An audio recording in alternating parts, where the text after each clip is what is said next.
Assalamualaikum warahmatullahi wabarakatuh. Waalaikumsalam warahmatullahi wabarakatuh. Di hari ini saya akan mewawancarai dengan tema eksplorasi identitas budaya. Perkenalkan, nama saya Nabila Nurhidayati dengan NIM 30524-065 guna memenuhi tugas UTS mata kuliah PKBI Multikultural tahun 2026. Di sini sudah ada narasumbernya, ya, atas nama Mbak Nailil Mona. Asalnya Limpung ya, Mbak? Iya. Oke. Limpung. Bagaimana nih kabarnya Mbak Neli? Alhamdulillah baik. Alhamdulillah sehat. Alhamdulillah. Senang sekali dengarnya Mbak Neli. Oke, tanpa berlama-lama langsung ke pertanyaan yang pertama ya, Mbak. Iya. Oke. Pas awal-awal menginjak kaki di Pekalongan buat kuliah, apa sih hal yang pertama yang bikin Mbak Neli batin, wah beda banget ya sama yang ada di Limpung itu? Mungkin ritme kehidupan.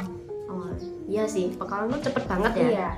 Terus cuaca itu sangat sangat berbeda sekali. Kalau di Limpung itu kan cuacanya seger, adem gitu ya. Nah kalau di sini pakai banget. Iya sih, bener banget sih. Yang membedakan itu. Berarti kalau di Limpung itu dekat sama pegunungan ya, Mbak? Iya, dekat. Pannya dingin, pantesan. Oke, selanjutnya pertanyaannya selanjutnya itu kalau soal bahasa nih. Ya, kalau di Limpung sama Pekalongan kan sama-sama Jawa. Sama-sama Jawa Tengah, tapi logat atau kosakata Pekalongan itu punya ciri khasnya sendiri atau ketaratan kalau imbuhan gari gitu. Misal kalau Mbak Nali sendiri merasa kagok nggak kalau pas awal interaksi sama teman kuliah? Agak sedikit kagok ya, karena walaupun sama-sama Jawanya itu logatnya cara ngomongnya itu beda. Misal kalau di sini Yora gitu kan. Kalau di Limpung itu ngomongnya gini, apora gitu. Jadinya kayak ada perbedaan dikit lah, nggak banyak sih ya. Terus kalau ngomong misal di sini kan ngomongnya aku gitu. Kalau di Limpung itu ngomongnya nyong gitu, pakainya nyong karena gitu. Oke. Kalau di desa hubungan antar tetangga kan deket banget ya, ada apa-apa langsung gotong royong. Pas pindah ke Pekalongan, apalagi statusnya jadi anak kos, ngerasa ada pergeseran nggak dalam interaksi sosialnya? Sangat-sangat ada. Kalau di sini itu semuanya individu. Kan gini, kalau di desa itu kan namanya paguyuban gitu ya, apa-apa bareng gotong royong. Nah kalau di kota itu kan patembayan namanya, berarti kan semuanya itu sendiri-sendiri. Urusanmu, urusanku kayak gitu kan. Tapi kalau di desa itu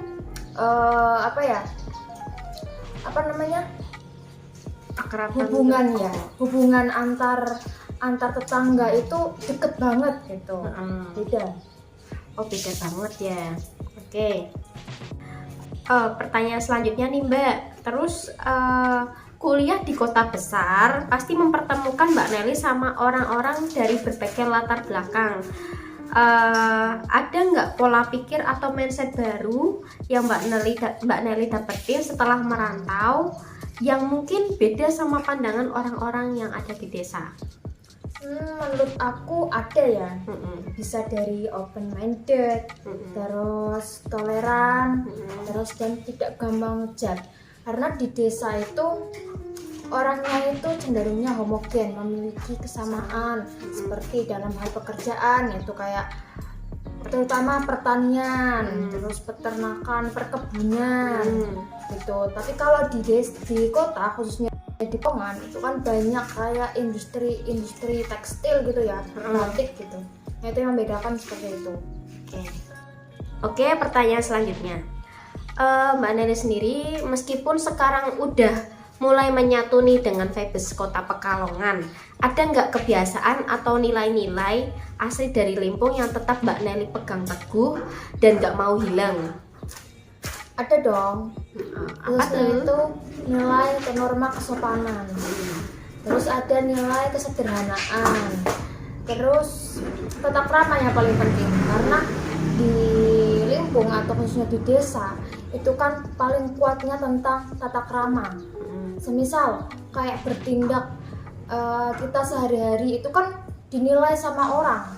Nah itu yang terpenting, tata krama, nilai kesopanan itu. Oke, pertanyaan selanjutnya nih Mbak Nelin.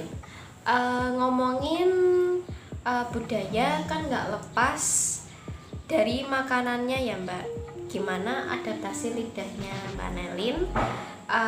Lebih kangen masakan yang ada di rumah Limpung atau udah mulai kecanduan sama megono atau tahu tuh di Pekalongan nih? Kalau jujur sih lebih suka masakan rumah ya. Karena kan di rumah ibu yang masakin gitu. Kalau di sini walaupun beli itu pasti tetap beda lah. Tapi nggak beda jauhnya juga, karena kayak cara masaknya itu hampir sama. Perbumbuan-bumbuan itu hampir sama. Walaupun beda sih ya, tapi di sini juga enak kok. Suka adaptasinya gimana ya? Adaptasinya ya mencicipi makanan yang belum pernah dimakan di rumah, gitu. Berarti rasanya sama ya, kayak Iya. Gurih-gurihnya sama. Ada asin-asinnya kayak gitu ya, sama di rumah. Kalau di sini kan terkenalnya megono ya. Jadi kalau di aku kan di Limpung ya, itu kan mungkin belum ada ya megono. Jadi tertarik juga di sini itu dengan megono itu. Menurut Mbak Nelin itu lebih suka megono yang cenderung manis apa asin? Lebih ke gurih-gurih sih, asin gurih gitu berarti ya. Karena kan buat makan, kalau manis kan itu cemilan. Oke, pertanyaan yang selanjutnya nih. Anak muda di kota biasanya kan punya tren fashion atau gaya hidup yang khas ya. Terus pernah nggak Mbak Nelin itu ngerasa ada tekanan sosial buat ikut-ikutan gaya anak kota biar bisa dibilang gaul? Atau Mbak Nelly itu tipe yang ya udah gini aja gitu? Kalau mengikuti kayak standar di kota, itu menurut aku butuh banyak adaptasi, butuh banyak pengenalan. Karena kan kalau di Limpung itu ya kayak gitu aja gitu ya. Karena kan di sana kan desa, beda sama yang di kota. Kalau berarti udah lama, sekitar 3 tahun ya di sini. Itu ya sedikit ada perubahan lah, dikit ya tapi nggak banyak. Jadi Mbak tuh nggak FOMO gitu kan ya, kayak ikut-ikut ada yang sesuatu yang baru nih Mbak, ikut-ikut tuh nggak gampang ikut-ikut ya? Iya, nggak terlalu juga. Oke, pertanyaan selanjutnya. Pernah nggak Mbak Nelly itu ngerasa ada momen bingung gitu? Kayak pas pulang ke Limpung dianggap, wah aku udah jadi anak kota nih. Tapi pas di Pekalongan ngerasanya itu aku mah masih anak desa. Mengatasi perasaan di antara dua dunia itu gimana?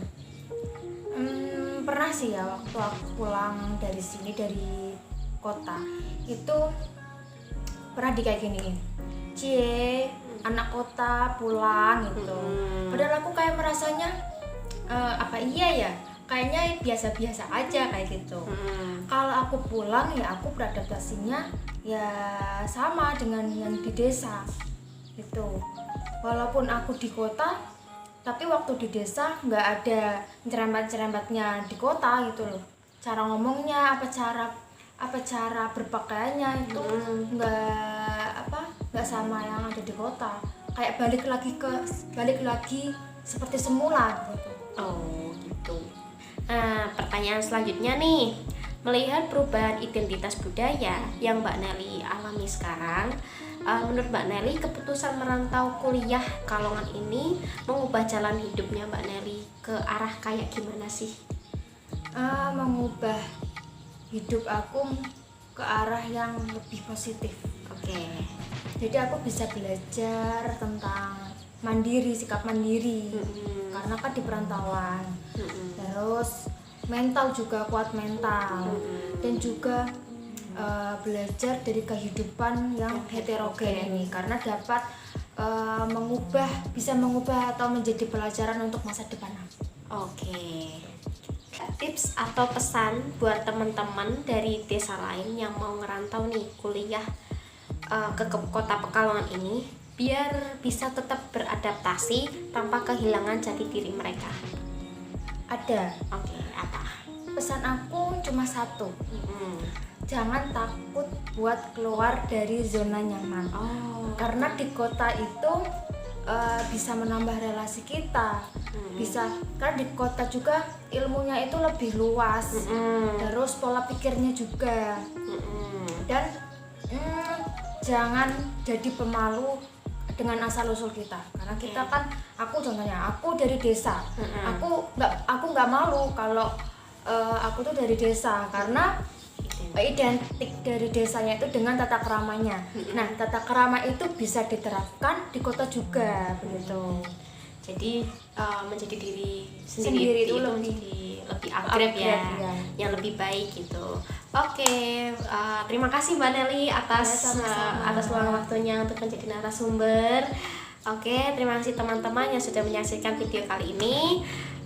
Saya Nabila Nurhidayati mengucapkan terima kasih banyak dan kurang lebihnya mohon maaf. Wassalamualaikum warahmatullahi wabarakatuh. Waalaikumsalam warahmatullahi wabarakatuh.